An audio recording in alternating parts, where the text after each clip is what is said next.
Hello students, आज मैं आपको लेसन 3 का नया टॉपिक स्टार्ट करा रही हूँ। सार्वजनिक क्षेत्र की बदलती भूमिका, यानी सार्वजनिक क्षेत्र जिसके बारे में मैंने पहले आपको बताया था, जिसमें सरकार की महत्वपूर्ण भूमिका होती है, वो सार्वजनिक क्षेत्र के अंदर आता है।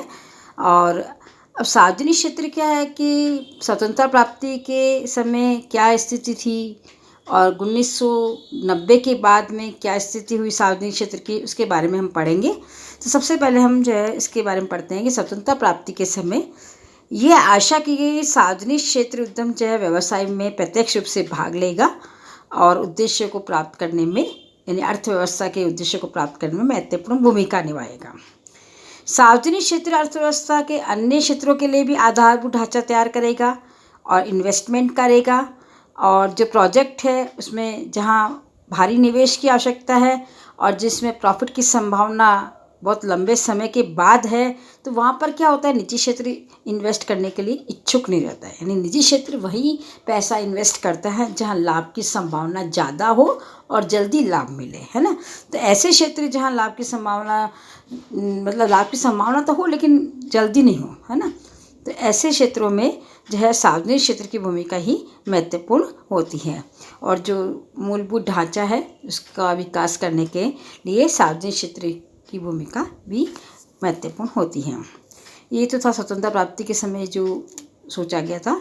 उसके बाद में क्या है कि 1990 के दशक में कि देश में जो है उदारीकरण, निजीकरण और भूमंडलीकरण पर अधिक जोर दिया गया है। उदारीकरण का मतलब सरल नीतियाँ, उदार नीतियाँ बनाई गई।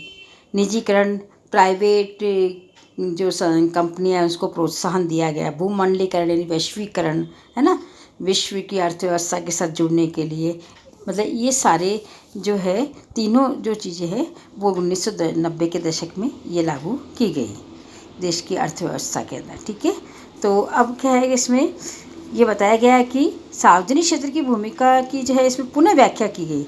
इस भूमिका में उदासीनता की न होकर सक्रिय रूप से भाग लेना और उसी उद्योग को निजी क्षेत्र से कंपटीशन करना, है ना, ये था। और कई जो उद्योग घाटे में चल रहे थे, है ना, तो उन घाटे में चल रहे उद्योगों को औद्योगिक वित्त एवं पुनर्निर्माण बोर्ड को प्रेषित कर दिया जाए ताकि उसकी या तो काया पलट कर दी जाए या उसको बंद कर दिया जाए।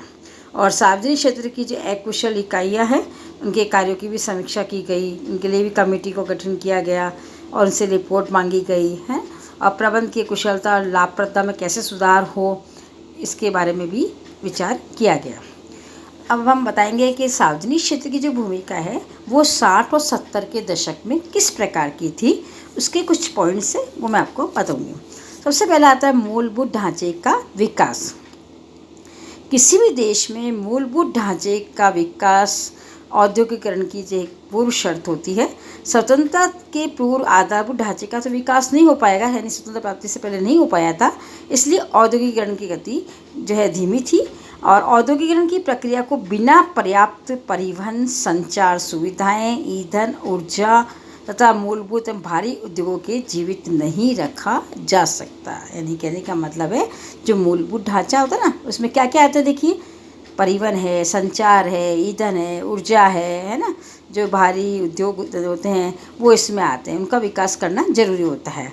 और निजी क्षेत्र में भारी उद्योगों में निवेश करने और इसका विकास करने में पहल नहीं की, क्योंकि निजी जो कंपनियां होती ना वो ज़्यादा इन्वेस्टमेंट नहीं कर सकती है ना, और उनके पास न तो प्रशिक्षित कर्मचारी होते हैं, न ही पर्याप्त धन होता है ना, कि वो भारी उद्योगों में इन्वेस्ट कर सके। तो ये सरकार ही थी जो भारी पूंजी जुटा कर सकती थी और औद्योगिक निर्माण में समन्वय भी स्थापित कर सकती थी और कर्मचारियों को प्रशिक्षित भी कर सकती थी, है ना। और रेल, सड़क, समुद्र, वायु परिवहन में सरकार का उत्तरदायित्व था। इनके विस्तार का औद्योगिकरण में भारी जो है योगदान रहा है। इनके भविष्य के आर्थिक विकास को भी सुनिश्चित किया गया। सार्वजनिक उद्योगों में कुछ ही क्षेत्रों में व्यावसायिक करना था जिन क्षेत्रों में उसे निवेश करना था। देखिए कौन कौन से क्षेत्र में उनको निवेश करना था। पहला पॉइंट है मूल क्षेत्र के लिए आधारभूत ढांचा तैयार करना, जिसके लिए भारी पूंजी, जटिल एवं आधुनिक तकनीक और बड़े एवं प्रभावशाली संगठन ढांचे जैसे कि स्टील संयंत्र है, बिजली उत्पादन संयंत्र है, नागरिक उड्डयन है, रेल है, पेट्रोलियम, राज्य व्यापार, कोयला आदि की आवश्यकता होती है। तो ये इंफ्रास्ट्रक्चर तैयार करना जो है इसका पहला उद्देश्य था। दूसरा है मूल क्षेत्र में निवेश करना, जहाँ निजी क्षेत्र के उद्यम अपेक्षित दिशा में कार्य नहीं करें। जहाँ पर निजी क्षेत्र काम नहीं करता ना, वहाँ इन्वेस्ट करना। जैसे रासायनिक खाद है, दवा उद्योग है, पेट्रो रसायन है, अखबारी कागज, मध्यम भारी अभियांत्रिकी यानी इंजीनियरिंग उद्योग आदि। तीसरा है भावी निवेश को दिशा देना, जैसे होटल परियोजना है, प्रबंध सलाहकार है, एजेंसी है, वस्त्र उद्योग है, ऑटोमोबाइल्स है, इसमें जो है निवेश करना। ये 3 प्रकार के क्षेत्र बताए थे जिसमें सार्वजनिक क्षेत्र को इन्वेस्ट करना था। ठीक है। दूसरा पॉइंट है क्षेत्रीय संतुलन। सभी क्षेत्रों और राज्यों का संतुलित विकास करना, क्षेत्रीय असमानताओं को दूर करना भी सरकार का दायित्व है ना। स्वतंत्र प्राप्ति से पूर्व अधिकांश औद्योगिक विकास कुछ ही क्षेत्रों में थे, है ना। और जैसे बंदरगाह क्षेत्र, जहाँ बंदरगाह है ना, वहाँ उसके आसपास, ठीक है। और 1951 के पश्चात सरकार ने अपनी पंचवर्षीय योजनाओं में निश्चित किया गया कि उन क्षेत्रों का भी विकास किया जाए जो पिछड़ रहे हैं ना, जो उनको भी प्रोत्साहन दिया जाए और उनको भी गति दी जाए। तो इसको औद्योगिक विकास को गति देने के लिए पिछड़े क्षेत्रों में स्टील के 4 प्रमुख संयंत्र भी लगाए गए, जिससे लोगों को रोजगार दिलाने, सहायक उद्योग को विकसित करने इन स्टील संयंत्रों की स्थापना की गई। यानी कि जब स्टील संयंत्र या उद्योग लगेगा ना, तो वहाँ क्या है कि लोगों को रोजगार भी मिलेगा। इन उद्देश्यों को बहुत सीमा तक तो प्राप्त कर लिया गया, लेकिन फिर भी करने को बहुत कुछ बाकी है। और योजनाबद्ध विकास का एक महत्वपूर्ण उद्देश्य पिछड़े क्षेत्रों का भी विकास करना, ताकि देश में क्या हो, क्षेत्रीय संतुलन स्थापित। क्षेत्रीय संतुलन का मतलब ये होता है कि सभी क्षेत्रों का समान रूप से विकास हो। ऐसा नहीं है कि कुछ क्षेत्र विकसित रहते हैं, कुछ अविकसित रहते हैं, पिछड़े रहते हैं, तो वहाँ के लोगों की रोजगार की समस्या रह जाती है ना। इस प्रकार से सभी क्षेत्रों का समान रूप से जो है विकास करना, ये लक्ष्य था सार्वजनिक क्षेत्र के उपक्रमों का। तीसरा पॉइंट है बड़े पैमाने के लाभ। जिन क्षेत्रों में भारी पूंजी की वाले जो है बड़े पैमाने की उद्योगों की आवश्यकता होती है, बड़े पैमाने के लाभ प्राप्त करने के लिए सार्वजनिक क्षेत्र ही आ गया है।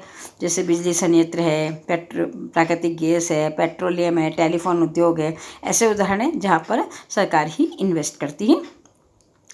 और इन इकाइयों के मितव्ययी परिचालन के लिए बड़े आधार की भी आवश्यकता होती है, और सरकारी संसाधनों और बड़े पैमाने के उत्पादन से ही संभव, यानी कि ज़्यादा इन्वेस्टमेंट चाहिए तो सरकार ही ऐसा कर सकती है। तो सार्वजनिक क्षेत्र की इसमें महत्वपूर्ण भूमिका रही है। आर्थिक शक्ति के केंद्रीय होने पर रोक। सार्वजनिक क्षेत्र जो है निजी क्षेत्र पर नियंत्रण रखता है। निजी क्षेत्र में कुछ औद्योगिक घराने होते हैं ना, बड़े बड़े औद्योगिक घराने, है ना, तो वो इन्वेस्ट करते हैं भारी उद्योगों में। लेकिन क्या होता है, जो उस उद्योगों में जो लाभ होता है ना, वो उनके कुछ ही लोगों के या अकेले उनके हाथों में चला जाता है ना। तो इससे क्या होता है, एकाधिकार वाली बात होती है कि सारा लाभ एक ही जगह बड़े घराने में चला गया, है ना। और जैसे आय की असमानता। आय की असमानता का मतलब होता है गरीब और गरीब हो जाते हैं, अमीर और अमीर हो जाते हैं ना। तो सार्वजनिक क्षेत्र क्या करता है, बड़े बड़े उद्योग धंधों की स्थापना करते हैं, बहुत सारा इन्वेस्टमेंट करते हैं, है ना, और बड़ी संख्या में कर्मचारी श्रमिकों को भी नौकरी देते हैं, है ना। इससे क्या होता है कि जो लाभ होता है ना, वो सभी में बढ़ जाता है, कई लोगों में बढ़ जाता है ना। तो इस प्रकार से सार्वजनिक क्षेत्र की भूमिका जो है इसमें बहुत महत्वपूर्ण है कि जो आर्थिक शक्ति यानी कि जो पैसा आता है ना, प्रॉफिट होता है ना उद्योग धंधों में, तो अगर सार्वजनिक क्षेत्र में होगा तो कई लोगों में उसका बंटवारा हो जाएगा, अगर निजी क्षेत्र में होगा तो कुछ ही लोगों के पास वो पैसा चला जाएगा। नेक्स्ट पॉइंट है आयात की प्रतिस्थापना। दूसरी और तीसरी पंचवर्षीय योजना कार्यकाल में भारत का लक्ष्य कई क्षेत्रों में आत्मनिर्भर होने का था और विदेशी मुद्रा को प्राप्त करने का था। एक समस्या क्या थी, औद्योगिक विकास के लिए भारी मशीनों को आयात करना, है ना, क्योंकि उस समय हमारे पास जो है मशीनें की कमी थी और मशीनें आयात करना भी बहुत मुश्किल था उस समय ना। तो क्या करा कि इंजीनियरिंग उद्योग जो है लगाया गया और उद्योगों की स्थापना की गई, और जो मशीनें हम आयात करते हैं ना, वो मशीनें हमारे देश में बनाई जाने लगी, जिससे क्या होगा कि हमारी जो आयात की आवश्यकता थी उसकी पूर्ति हो गई, और साथ में हमने इतना मतलब जो है प्रोडक्शन कर लिया कि हम बाहर भी वस्तुओं को बेचने लगे, यानी विदेशी व्यापार में भी वृद्धि हो गई। ठीक है, तो ये पॉइंट्स थे 1960 और 70 के दशक में देश के अंदर सार्वजनिक क्षेत्र की जो भूमिका थी उसके पॉइंट है ना। अब इसके जो अगला टॉपिक आएगा ना 1991, ये जो अगला टॉपिक है 91 के से सरकार की सार्वजनिक क्षेत्र संबंधी क्या पॉलिसी है, क्या नीति है, उसके बाद में उसके बारे में हम अगले जो है वीडियो में बताएंगे।